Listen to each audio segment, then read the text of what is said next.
Welcome back to this week's edition of the Risk Spotlight Operational Risk News Update. My name is Emily Jones, and today I'll be bringing you essential updates and insights from the world of operational risk, drawn from the past week. All information shared here is sourced from the RiskSpotlight Portal, the premier forward-looking service dedicated to operational risk content. Let's get started. The first update is about Australian enterprises and those in the APAC region facing sophisticated phishing attacks. They exploit popular platforms like Atlassian to steal employee credentials and breach company cybersecurity. These attacks, initially targeting law firms but now expanding to other industries, use compliance update cover stories, leverage Atlassian workspaces and other unified platforms, and employ Japanese ISPs to send harmful emails. The phishing campaigns utilize multiple URL obfuscation techniques, harvest tracker data intelligence, and are becoming increasingly sophisticated due to the use of phishing kits and AI. Mimecast's Global Threat Intelligence Report 2024 H1 highlights the growing threat, noting that generative AI and machine learning are expected to further enhance the targeting and content of phishing campaigns. The evolving landscape also includes a rise in pretexting and business email compromise, with threat actors diversifying their attack vectors beyond email to include social media platforms, collaboration tools, and even phone calls or text messages. The next update is about Storm 0501, an affiliate of several ransomware as a service groups. It has expanded its attack strategy to target both on-premises systems and cloud environments. This threat actor employs various tactics, including credential theft, exploitation of unpatched applications, and the use of remote monitoring tools.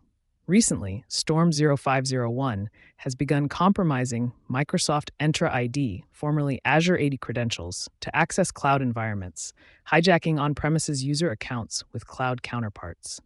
Once inside the cloud environment, the group creates persistent backdoor access by establishing a new federated domain in the tenant, allowing them to impersonate any user and bypass security measures. The next update is about the UK Cybersecurity and Resilience Bill. The UK is set to introduce this new bill, aligning closely with the EU's NIS2 and DORA regulations. This bill aims to expand the scope of cybersecurity regulation beyond the current 5 sectors, enhance incident reporting requirements, and strengthen regulatory oversight.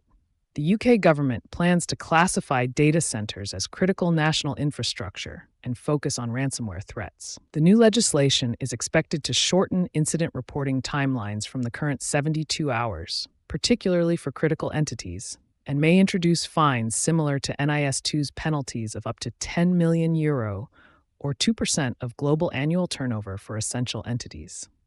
While the specific details are yet to be finalized, the bill is anticipated to mirror many of NIS2's core principles, including robust cybersecurity practices, supply chain security, and enhanced regulatory powers. The next update is about the UK government introducing new rules to combat authorized push payment fraud, which costed UK consumers £460 million last year. Banks will now have up to 4 days to investigate suspicious payments, an extension from the previous next business day requirement. Starting October 7th, UK financial institutions will be required to reimburse fraud victims within 5 days, with refunds up to £85,000 split equally between sending and receiving institutions. The government aims to protect consumers while giving banks more time to detect and prevent scams. In response to the surge in fraud, Meta has partnered with banks like NatWest and Metro Bank to share data and remove fraudulent accounts, resulting in the deletion of about 20,000 scammer-run accounts. The next update is about the U.S. Department of Justice releasing AI-related compliance guidance.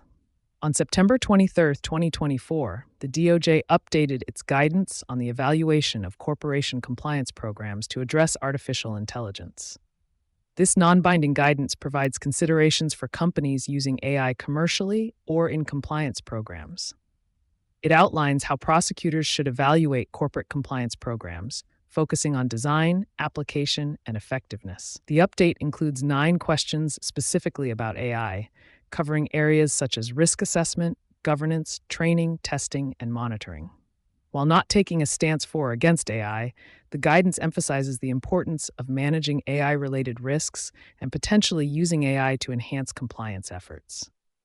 Companies are advised to assess their AI use, document their considerations, and adjust compliance policies accordingly to mitigate risks and potentially reduce penalties in case of government investigations. The next update is about new rules for password security recommended by NIST. The National Institute of Standards and Technology, NIST in the United States, has updated its password guidelines, emphasizing the importance of longer passwords over complexity. The new recommendations suggest using passphrases of at least 15 characters, eliminating periodic password changes, and removing character composition rules. NIST advises against password hints and knowledge-based authentication questions. The guidelines also recommend implementing multi-factor authentication and checking passwords against lists of compromised credentials. The new NIST guidelines aim to improve password security while reducing user frustration and cognitive load. The next update is about China's Anti-Money Laundering (AML) law. China's draft amendment to the AML law, submitted to the Standing Committee on September 10, 2024, is the first revision since 2007. The amendments aim to modernize China's legal framework for combating money laundering and terrorist financing. Key changes include stricter penalties, extended document retention periods from 5 to 10 years, enhanced customer due diligence requirements, and improved data protection measures. The law also addresses challenges for multinational financial institutions operating in China, particularly regarding cross-border data sharing and compliance with foreign regulations. It introduces restrictions on providing customer information or taking actions like blocking accounts without prior reporting to Chinese authorities. The amendments also incorporate national security considerations and aim to bolster China's capabilities in monitoring money laundering activities related to emerging technologies such as virtual currencies and digital platforms. Now let me provide a quick update on key operational risk loss events that were reported in the media last week. The first update is about Bank of America experiencing a major outage on October 3, 2024, affecting customers across the United States. Account holders reported seeing $0 balances or incorrect amounts in their accounts, and many were unable to access funds through the mobile app and website. Some physical branches closed early or turned away customers due to the system-wide problems. By late evening, the outage appeared to be subsiding, with a significant decline in reported issues. The next update is about Barclays Bank, which has agreed to pay a $4 million fine to settle charges from the U.S. Commodity Futures Trading Commission, CFTC, for violating swap reporting regulations. The bank failed to correctly and timely report over 5 million swap transactions between 2018 and 2023, breaching the Commodity Exchange Act and CFTC rules. Barclays admitted to the violations outlined in the order.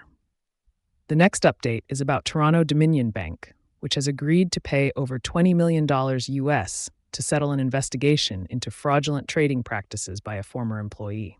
The bank entered a 3-year deferred prosecution agreement with U.S. authorities to resolve criminal and civil probes related to market manipulation in U.S. treasuries. The case involved hundreds of fraudulent, spoof orders amounting to tens of billions of dollars of false supply and demand. TD Bank will pay various penalties, including $12.1 million to resolve SEC and FINRA investigations, $9.5 million in criminal penalties, $4.7 million in victim compensation, and $1.4 million in forfeiture. The next update is about Starling Bank, a UK challenger bank, which has been fined £29 million by the Financial Conduct Authority, FCA, for inadequate financial crime controls. The bank's rapid growth from 43,000 customers in 2017 to 3.6 million in 2023 outpaced its anti-money laundering and sanctions screening measures. Despite being instructed to improve, Starling opened over 54,000 high-risk accounts between September 2021 and November 2023, including a period when its automated screening system failed to filter most sanctioned customers. And there you have it, a whirlwind tour of last week's operational risk landscape. If you want to read more about the topics I have covered and review additional content on emerging operational risk topics, then please log in to the RiskSpotlight Portal if you are a subscriber, or go to riskspotlight.com to sign up for a free trial. Thanks for tuning in, and until next time, stay safe and keep those risks in check.